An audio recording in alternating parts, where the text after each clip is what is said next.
Good morning. I'm going to show you specifically how to get low-income housing fast, and I'm also going to show you how to get at the very top of any waiting list, regardless of what program that HUD's running. So for the intended purposes of this video, I'm going to have to switch from you seeing me to seeing my screen, and we're going to be reviewing all of HUD's manuals. They're actual operational manuals. These are the manuals they train their people to ask you, all the questions they're going to ask you and to score you. And I have all of their tests and all of their scoring systems. So we'll see you in a second. Now, what you're looking at here is going to be what they call the Continuum of Care. There's two ways to approach HUD. The first is to go to their actual buildings or the locations and apply it that way. The other way, and the less known way, is through Continuum of Care. These Continuum of Care are locations that are specifically designed to deal with people that are very low income, people on the verge of being homeless, or people that are actually homeless. Okay, to give you the short explanation of this, when you go to a HUD location, the housing that they're going to offer you there is a long wait list. And the housing they offer to Continuum of Care is very fast. In most cases, for most cities, within 30 to 60 days, they will generally get you into housing. And the list doesn't just simply become full. It's never full. So you can access this any time of the year versus HUD and wait, and then they turn off the waiting list. The second thing I want to tell you is with the Continuum of Care, they allocate the largest portion of all housing in any given city to that program, okay? And a very small portion of all housing is actually through the HUD buildings. So if you're going to an actual HUD building to apply that way, what's going to happen is if you have a list of 100 people, about the very top, starting at number one down to about 70, so let's say 70%, that's all going to be COC.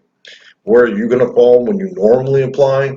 In that bottom 30, unless you discuss certain things with them that would put you into a COC or Continuum of Care.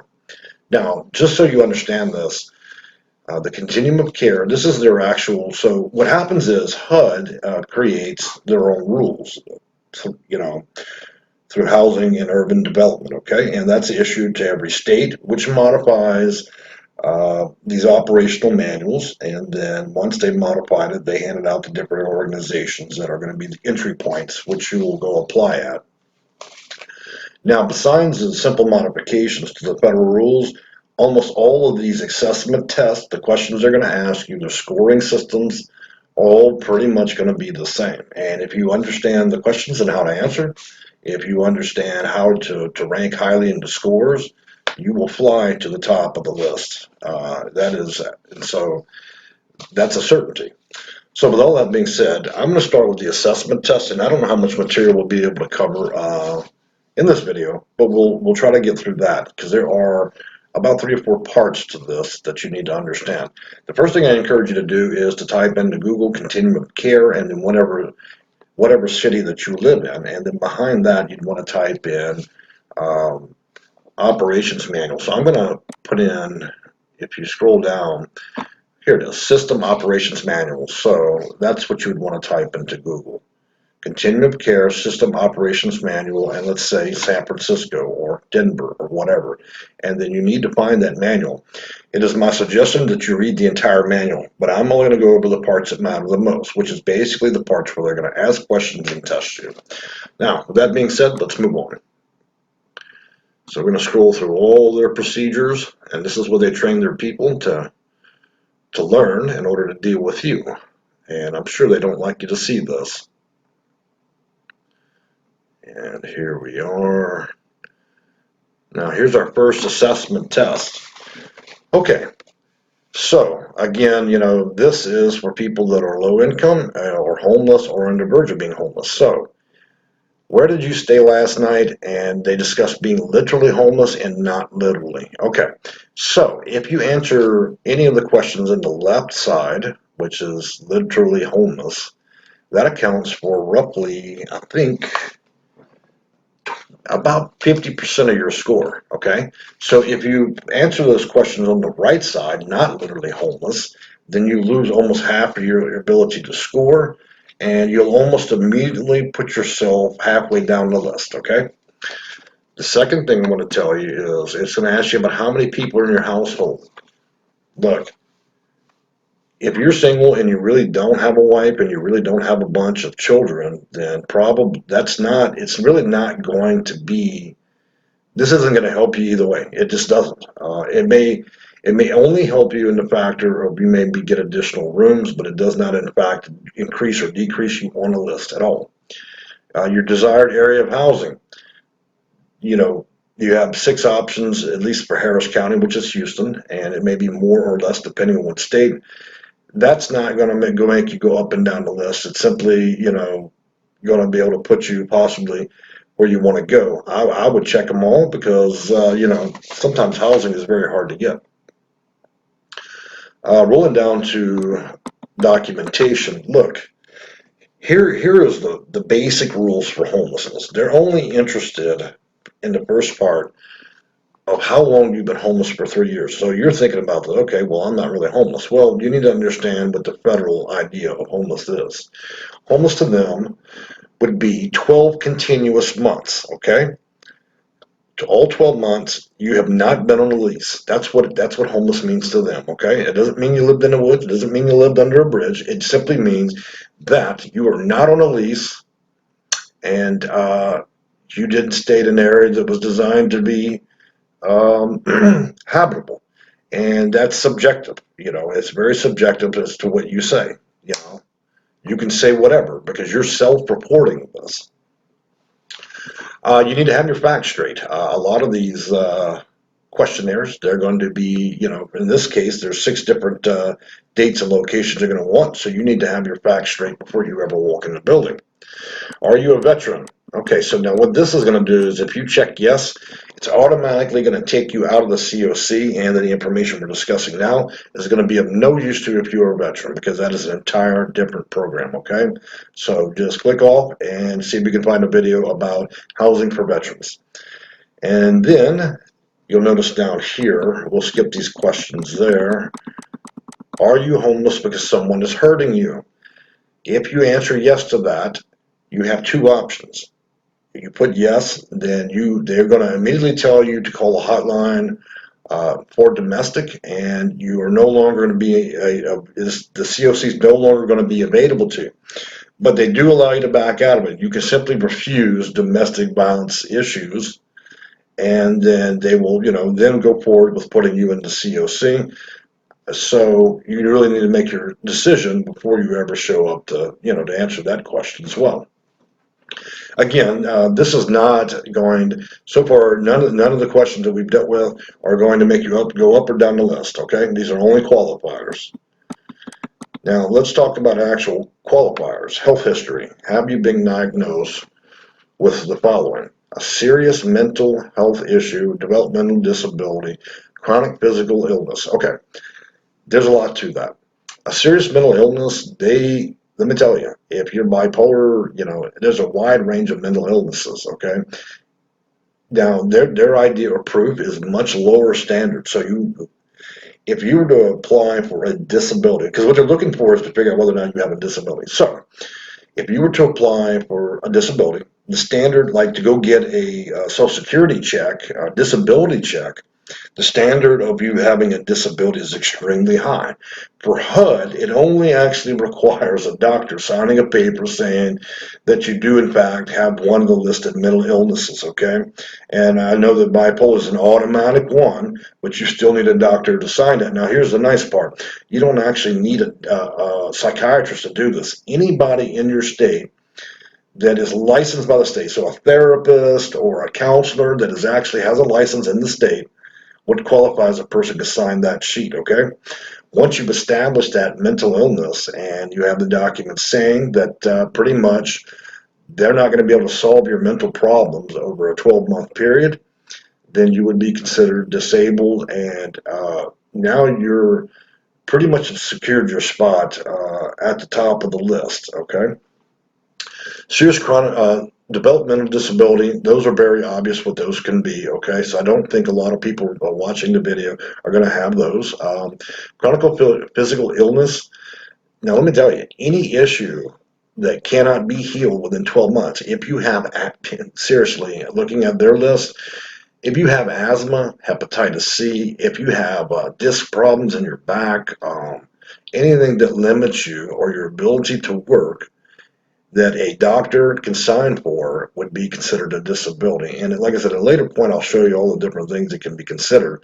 But anything a doctor is willing to sign for, because I told you the threshold is very low under HUD's idea of what a disability is compared to going and getting a disability check. Substance use disorder. Now, this is a very tricky one. If you answer it wrong, you will burn yourself. If you drink alcohol and it causes you a problem, you can get a doctor or counselor to sign for that. Um, if you abuse your pain prescriptions, you can go and get a doctor to sign for that. But here's where it goes into that dark area. HUD does not like when you say you use illegal drugs. Okay, so if you're using crack cocaine or something like that or heroin, you better just keep it to yourself because that is going to affect you and how you're going to be able to apply. Okay, and I'm not going to say anything further about it, but if you're using illegal substances, it's going to affect your ability to be on the list, and it's also going to affect your ability to get into buildings. Okay, so just avoid that question. Have you ever been involuntarily hospitalized? At any point in your life where you had a breakdown and you spent at least one night in some type of mental institution within the past 5 or 7 years, that's about as long as I keep medical records, then that is going to help you, and I will show you later. ER times. Look, a lot of people that are homeless or low income, we've all done it. You know, we use the ER as a place where you get your medical care because you don't have money. The main goal is they're looking for hospitalizations that have been in the last 6 months. Okay, anything past 6 months, they don't care. It's not going to help you go up or down a list at all. All right, and I'm going to show you the scoring system for the questions they're asking. So, like I said, we're still just qualifying you. Do you have health insurance? Doesn't matter either way how that goes. However, it does prove that you are productive and you make an income of at least $17,000. Okay. And do you have Medicare or Medicaid? I'm not, like I said, with the health insurance and Medicaid, I'm not sure that helps or hurts you in any way. It doesn't seem to have any factor in their scoring system that I can see, other than you might be saving them a little bit of money. Your criminal history is actually really important and will help you score high, okay? How many times have you been incarcerated in jail in the last 2 years? Man, what they mean by that is not how many times have you been arrested?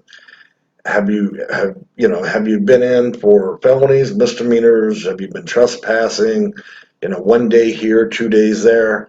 Look, they count up to 4 incarcerations. So if you've been to jail 4 times in the last 6 months to a year, then you're going to rank highly. Do you have a past felony convictions? That is another qualifying question, and it's only because the system is going to want to know what housing not to give you, because some landlords just don't want people with felonies. Do not lie about that, okay? Because once you do go apply for housing, you still, your application still has to be approved by that place or the person running the home. And so if you lie now, you're going to get yourself in trouble. So be honest about that. And they do have housing for people with all kinds of convictions, okay? Have you or anyone that lives with you been convicted of a sexual offense? Now, what that's going to do is when they enter that question into the system, it's going to really narrow your options. And again, you might as well just be honest. They will find out. It's not going to affect how far up or down the list you go. Please describe your current employment situation or income. Look, the more money you make, the farther down the list you're going to go. That's just how it works, okay? Do you currently have an income? Where does your income come from? Now, question number two, and these are just more qualifiers. It's not going to make you really go up and down the list unless you make a lot of money. So I would just be very honest about that. But I can tell you, if you make over $43,000 a year, you're going to have problems, okay? Yeah, they're probably not going to be able to take you in to the coordinate COC system. You'll have to go to normal HUD. How often you go to Workforce Solutions? They're going to be looking at that simply because they want to know whether or not you've been looking for work. And they do keep a record at the Workforce Solutions, and that's something that is specific to Texas and your own state. Most states run it through their food stamp office, so it'd be Health and Human Services that provide employment. Do you need to secure disability income? Look, don't overcomplicate your situation, okay? You're already there to get housing through HUD. You really should take, if you're trying to get disability income, make sure you have somebody advocating from a different agency. Okay, so I was briefly cut off there. So that was actually the last thing I need to discuss with you is about securing the disability income. Look, just let other people advocate for you when it comes to that. Now, these are all just qualifying questions. I think I was pretty clear on how you should answer those. Now, it really doesn't depend what COC or what city, town, county, or state that you live in. These questions are almost always going to be very much the same, okay?